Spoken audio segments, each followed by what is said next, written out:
আসসালামু আলাইকুম। আলহামদুলিল্লাহ। আজকে আপনাদের সাথে আমি একটা বিষয় শেয়ার করতে যাচ্ছি। এটা হলো আমাদের এক বড় ভাই। সে কৃষিকাজের সাথে যুক্ত। আমি ছোটোবেলা থেকেই দেখতেছি সে কৃষিকাজ করে। আলহামদুলিল্লাহ তার নিজের কোনো জমি নেই। সে অন্যের জমিতে বর্গা চাষী হিসাবে কাজ করে। সে অন্যের জমি ভাড়া নেয়, লিজ নেয় এবং বিভিন্ন মাধ্যমে সে টাকার বিনিময়ে জমিগুলো নিয়ে সে কৃষিকাজ করে।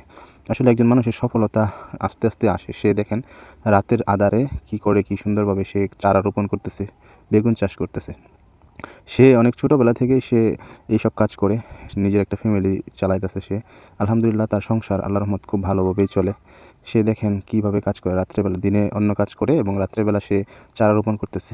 এবং চারা রোপণ করার অন্য একটা উদ্দেশ্যও রয়েছে রাত্রেবেলা, কারণ আপনারা জানেন যে বেগুন বা অন্যান্য যে ফসলগুলো চাষ করা হয় সেগুলা যখন দিনের বেলা লাগালে সেটা শুকিয়ে যায় এবং অনেক সময় সেগুলো মরে যাওয়ার সম্ভাবনা থাকে।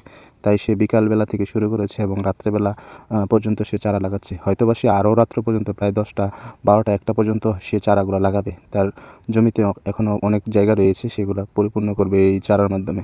দেখেন আসলে সে আস্তে, আস্তে অনেক সফলতার দিকে যাচ্ছে। আশা করি সে ভবিষ্যতে আরও অনেক সফলতায় পৌঁছাবে। একজন কৃষককে মূল্য দিতে আমরা কেন পিছুপা হই সেটা আমি জানি না।